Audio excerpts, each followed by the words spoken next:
গাজীপুরের দৈনিক প্রতিদিনের স্টাফ রিপোর্টার আসাদুজ্জামান তুহিন হত্যার প্রতিবাদে নওগাঁর ধামইরহাটে মানববন্ধন ও বিক্ষোভ সমাবেশ অনুষ্ঠিত হয়েছে।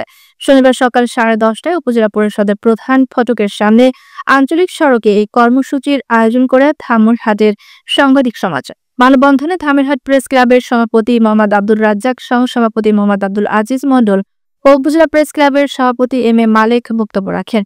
এছাড়া ধামইরহাট প্রেস ক্লাবের সাধারণ সম্পাদক মাসুদ সরকার, সাংবাদিক মোহাম্মদ মুস্তফা কামাল, জিন্না চৌধুরী, শহীদুল ইসলাম, মহিলা সম্পাদিকা শাহিনা ইয়াসমিন, মাহফুজুর রহমান ও উজ্জ্বল হোসেন সহ অন্যান্য সাংবাদিকবৃন্দ উপস্থিত ছিলেন। বক্তারা দ্রুত সময়ের মধ্যে হত্যাকাণ্ডে জড়িতদের গ্রেপ্তার ও দৃষ্টান্তমূলক শাস্তির দাবি করেন। তারা সরকারের প্রতি অনুরোধ জানান, সাংবাদিকদের নিরাপত্তা নিশ্চিত করতে কার্যকর পদক্ষেপ গ্রহণ করতে হবে। সাংবাদিকতার স্বাধীনতা ও নিরাপত্তা প্রতিষ্ঠা না হলে সত্য প্রকাশ বাধাগ্রস্ত হবে বলে উদ্বেগ প্রকাশ করেন তারা।